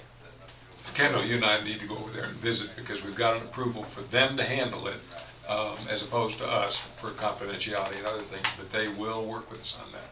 And it'll be a great asset for us. Yeah, okay. Thank you, Jason. And while most of our regular marketing and advertising that comes out of our budget is spent promoting Danville and Boyle County for recreational tourism, we also have an opportunity to bring people in who might want to host a meeting. We're in the center of the state, so we've got some money in these ARPA funds to advertise in business and government publications to promote us as a meeting spot, for agencies that may be spread out over the state or businesses. So we'll spend a little money on that. And there's some money in there as well for professional development for the tourism office staff to go to some conferences that are not in our budget right now. And the last project is actually one that's underway. There is a truck somewhere with 40,000 brochures on it that's headed to Danville and to Louisville. We usually print about 10,000 brochures a year, which we distribute through the welcome centers, which we can do for free, through our office and through leads we get. And right now, my assistant has about 2,000 labels she's got to put on a brochure and send out. So when these brochures arrive, she'll start sending those out later this week or next week. But the ARPA funds will allow us to use a company called AdRack. So when you go to a rest stop, which is different than the Welcome Center, they're not run by the State Department of Tourism. So when you go to the rest stops, different hotels in northern Kentucky, just different public places, and you see those racks of brochures, usually there's a little plaque on there that says AdRack. Yeah. So they're a paid service, so we're going to pay them to distribute 25,000 brochures throughout the rest of this year, and then we've got money in there to do the same thing next year, so it'll give us a wider reach for our brochures. Now, will that just be centrally located? Will that go to western Kentucky, eastern Kentucky? No, they have routes. So the route, Okay. the route we chose will include rest stop on I-64, Okay. corridor up into northern Kentucky and up into Cincinnati, and then I-75. Okay. And I don't know exactly how many stops it is, but it's So nothing going west? No, we don't have, but we do have, it's all the welcome centers, we mail boxes to them. Okay. So Whitehaven and Paducah, Yeah. I-24 coming in toward Hopkinsville, the one in Franklin, which they're always asking for more boxes of our brochures, they give a lot this way. Good deal. Shepherdsville, like I said, all the welcome centers, we just mail them boxes and Okay. they Right. take care of it. So we got a lot of work to do, spending those funds, and then we still have some EDA funds left. Back in the spring, we got $25,000 EDA grants from the State Department of Tourism, and we've already spent some of those funds updating our website. We've paid for the service of a travel writer who's done some blog posts for us and worked with media on our behalf. The production of that Boyle County show downstream, I don't know if you all saw that on KET, that was largely paid for from our EDA funds, and we have done advertising on the Kentucky Bourbon Trail website, which was also done through the EDA funds. Could you get that downstream program so that we could watch it if the judge would approve it, for us to see that Yeah, sometime in the it'll future? be posted on the website of the production company, Prosper Media. I asked him the other day about when he's going to get it posted, but once he does, you can stream it directly from the website. Okay. It would be good for all of us to see that. Yeah. Absolutely. It's a good episode. And then there's a little bit of money left we still have to spend. We're going to have some professional photography done this year, so it'll be paid for through the EDA funds. And then there's money in there for me to attend a couple of motor coach and travel shows. In March, I'm going to Cincinnati to the Heartland Travel Show, where I'll have short meetings with about 25 or so travel companies. It's like speed dating. You sit down and you have a few minutes just to sell your community. So you got to have your elevator speech and provide them a little sheet, but I'll attend that, and then probably another one in FY24, either this fall or in next spring. There's a few of these, and they're usually well attended by travel companies, and we try to pick the ones that are interested in coming to Kentucky. So that'll give us another foot in the door. Are you using any drone video work or photography in any of this? Our videographer, yeah, they'll do some drone work for us. I'd love to have a drone in office. But there are some folks out there that have them, so like I said, we'll get some from our videographer. He's got a drone, and he'll get some nice aerial shots for us. Great. Yeah, those are always, I think, nice and effective, and I think we've got some beautiful areas in Tom's district and other places. Yeah. Use that type of photography. I'll explain what you're there. Ken, a couple things that are very major. Vicki Good has retired, and almost single-handedly, she has for years put together the state fair. Allie Huff, I'm sure, will be working on that, but it is a formidable task. August will be here before we know it, and I'd recommend that you get with Allie and see what her plans are. But recruiting people to cover that is always difficult, and yet when you go and you sit there, as my wife and I have done a couple of times, it's a glorious thing, because people will stop and talk with you if you jump up from behind the counter and go out there and recruit them and bring them in, and you can make real hay for this county. And they'll really for stop Denver. if you have a gift basket to raffle. Oh, yeah, absolutely, yeah, that's true, very true. And then the other thing is, and I'm replete in getting this pulled together, but you and I need to meet with Brian Bush, because the Perryville battlefield is known as the Gettysburg of the West, and there's just so much on his plate that he's planning for the next couple of years, and we need to have lunch together with Brian. Yeah, that'd be great. Okay, anything else? Sheriff Bob? Personally, I've had to do business with Kendall, and I just want to say thank you for what you are doing for Boyle County and Danville.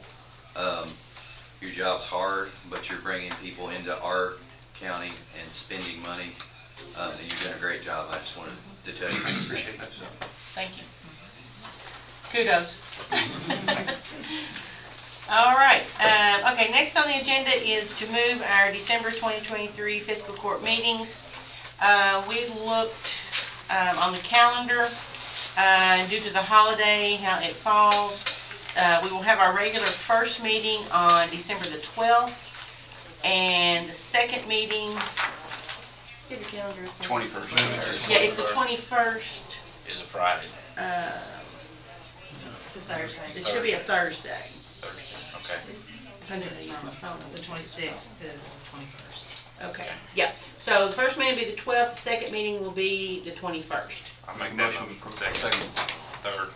Okay, motion by Magistrate Cullen, second by Magistrate Gay. All those in favor, aye. Aye. Okay, you gotta go ahead and get that date on your calendars for the December meeting. And that date was? 21st. 21st. And in walks Bill Nichols, who is going to lead a discussion on email. Well, hopefully it's not much of a discussion. When we did our budget for this year, we budgeted to move to Microsoft for emails, and I kind of delayed that until the new court got in because I felt that would be a better time to try to do it, and so I would like to move forward with that. I think we had budgeted close to $20,000 for it, but shopping around and stuff, and I worked real hard with Bluegrass IT and came in with a bid for about $14,600 to get this done. I got another bid from SHI, which is right at $19,000, and I requested a bid from CDW, and they never got back with me. So make a motion we approve. Bluegrass. Yeah, which? Yeah, Bluegrass ad. Yeah, that's what I'd like to IT. go with. They've been working real hard on rewiring the courthouse, and we've turned the rewire more into a security measures as well. So once we get done with this rewire, we're going to be a lot more secure than we ever were with all of our stuff here in the courthouse. So I'm really looking forward to getting all that in place. What was the amount again on Bluegrass? I'm sorry. I believe it was right around $14,600. There's a it's in your documentation for the exact number. 14,610. 1416. Okay, thank you. And I would like to probably move forward with that this week if possible. Okay, so we have a motion to approve by Magistrate Cullen. Do we have a second? Second. Magistrate Bogner? Any more discussion? All those in favor, aye? Aye. Any Thanks for your hard opposed, work, nay? Bill. Motion. Thank you all very much. Thank you. We Sorry for appreciate the it. mask, but I got the Kentucky crud, so. It's going around. I tested negative for the big C, but I got the big K. It's going around. You're right. Okay, Treasurer Lana, Yep. you're up next. Okay. First of all, I'm just adding one new line item. I realized that I had 2 interest lines all going into one, so I was just separating those out. So it's for interest for the facility fund. Make that motion. Steve, this is your chance. Okay, motion to Second. approve, Magistrate Gay, second by Mr. Sleeper. All those in favor, aye? Any opposed, nay? Motion carries. Okay. Second, I had budget amendment where we did receive the national opioid settlement, at least our first installment, and it totaled $175,226.95. That's going to include, I'm just putting approximately $25 in interest, so. Make the motion, we approve that budget amendment. Okay, motion Second. by Magistrate Gay, second by Magistrate Ellis.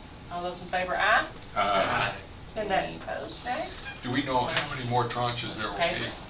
it looks like it's going to be over several years, 3 to 5 years.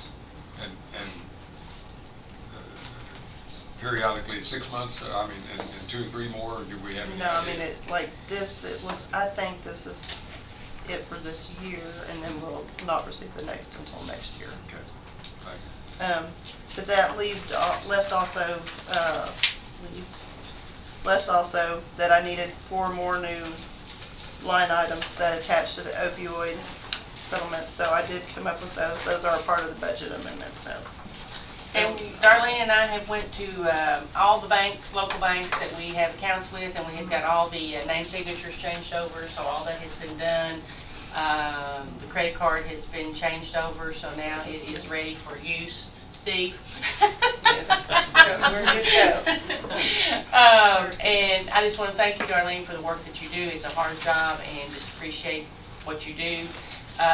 Darlene really monitors the bank accounts, and she has made some moves to where our interest is phenomenal, what she has been able to secure in our account. So just want to say thank you for taking care of the county. Thank you, appreciate it. And also to my finance officer on her last day.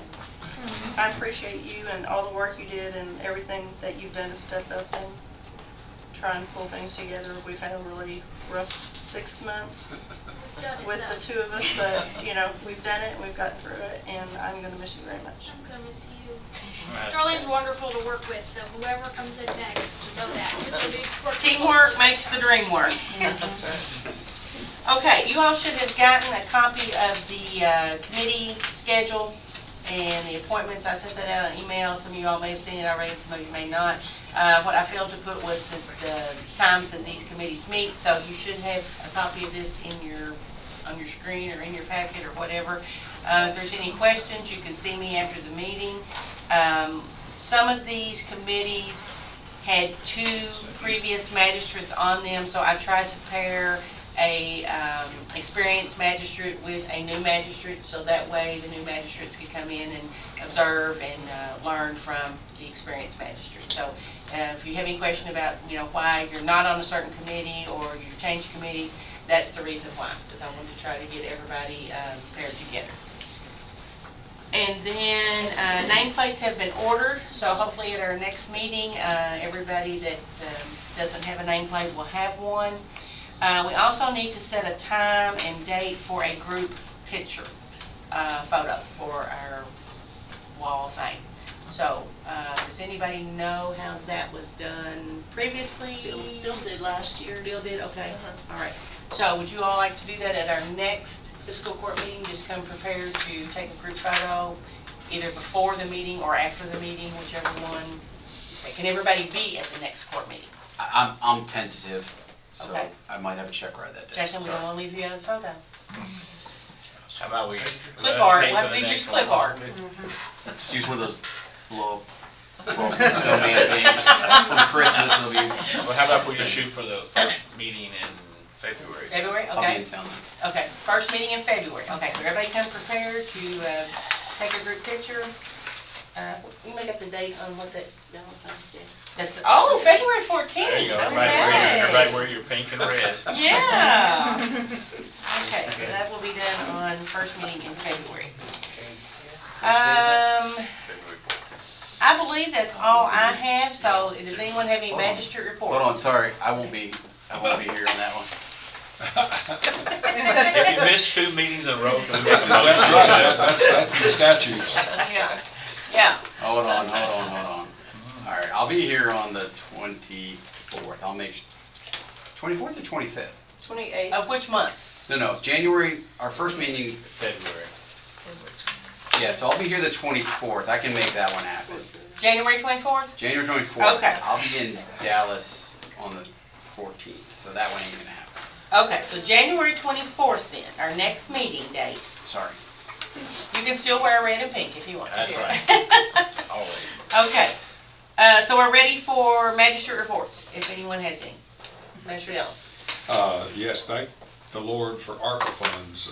We have a major water line situation out in my district, and apparently that is already designated for funding.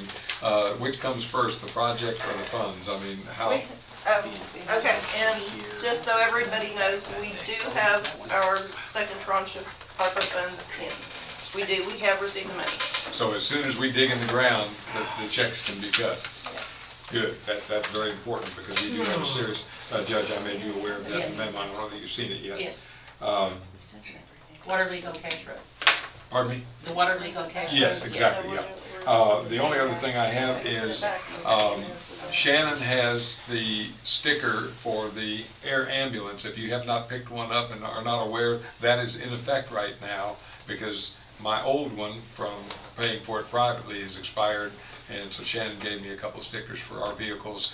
And you really do want to have that on your vehicle. God forbid that you have a crash and need air ambulance, but that will tell them something if they can't get to your purse or your wallet or anything else. So just So see the new Shannon. magistrates, if you hadn't gotten your sticker yet, then be Yeah. sure and see Shannon.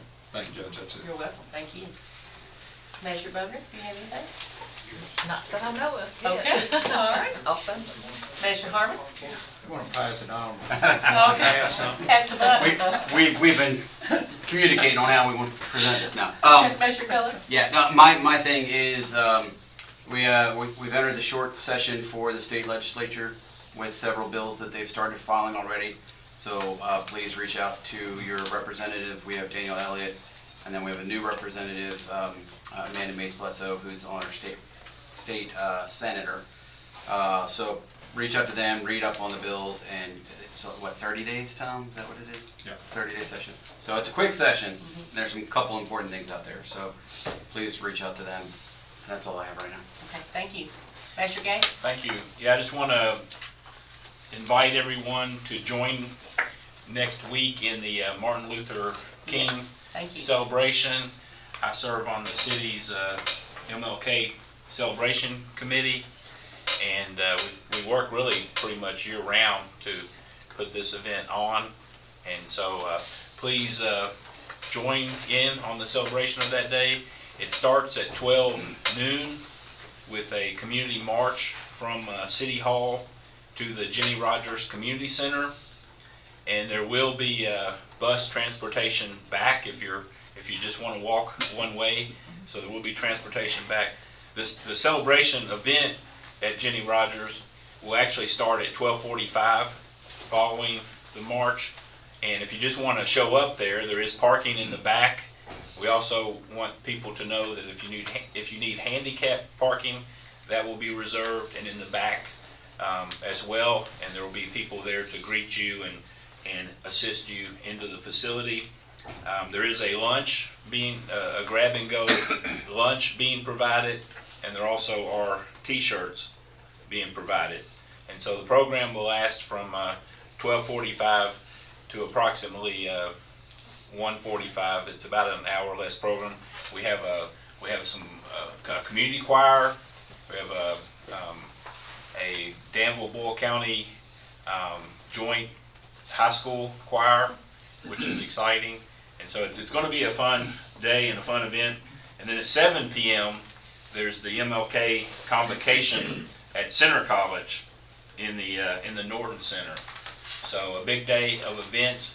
There also are some community service opportunities going on that day in the community. Center College and their Bonner program is coordinating the different community events and community service events that are going on that day. And if you're anybody in the court or anybody else that's interested in joining that, could actually reach out to myself, and I'll be happy to help get you plugged in if you'd like to work that day at one of the various sites. And unfortunately, I forgot to write those down and don't have the different sites. I think there are 4 different sites around the community that people will be You can email us. working. Yeah, that's right. Email me. Are you going to put one of those on our bulletin? Yeah, and Okay, great. I have some of these to leave if somebody could help find the right Great. spots around the courthouse to put these. Then one other thing I wanted to mention that was brought to my attention last night while I was at City Hall for our last meeting in preparation for Martin Luther King Day was really trying to encourage people to use our downtown parking garage, which is, in some ways, I almost think we did too nice a job, and Julie was very involved in this process, and we almost did too good a job in making the parking garage blend into the streetscape downtown.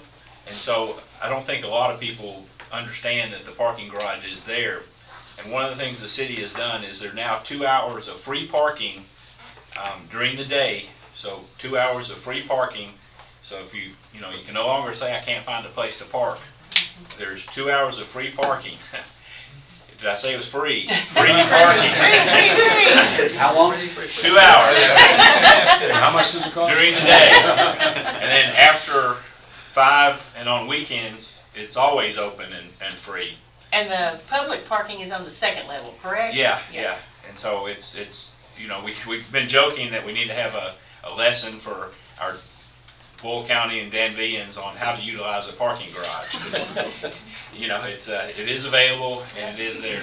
We're even talking about they're talking about trying to have some different events and things on the 5th floor, like some open air music events and things to let people know it's not this kind of scary, crazy place. You can actually, go into a parking garage and drive your car successfully in and out. I think that a wayfind sign there would be great with because a lot of people don't know how much it is when it's free, so a sign would help. We always had that problem. There is a new sign that actually is, as you're coming down Thursday, because I know one of the challenges that does make it a little tough is it is on a one-way street, and so coming off of Main Street, you kind of have to go around the block to get to it. But I think they are trying to do better about having the wayfaring sign, because that has been an issue, because I think a lot of people, because it blends so well in the streetscape, you just drive by it and you're like, where's this parking garage everybody's been Or maybe a talking sandwich about? board out, on the Right. sidewalk that says free 2-hour parking. That's a good idea. And at the entrances, Yeah. where people they can see that as they come by. Yeah, that'd be good too, because I really think that, it's one of those areas that just having that parking and making sure people are aware of it will help support our downtown retail shops, restaurants, other things it's always a challenge to be in downtown. Judge, how long do we get for magistrate reports? And I'm done. That's our time limit. That's probably the most I'll take all year, by the way, so I'm taking all my time at once. That's a lot of information. We'll remember that. Yeah, but thank you, and Tom was make sure short. you get that on I'm just the- saying. All right. Tom's Thank you, doing Magistrate Gay. That's your sleeper. That sign really caught my eye coming up 3rd Street the other day.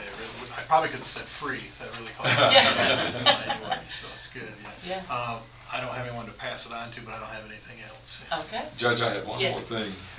Folks, You stole my thunder. You stole my thunder. Oh, well, I'll pass on that. No, you go ahead. No, he already had his turn.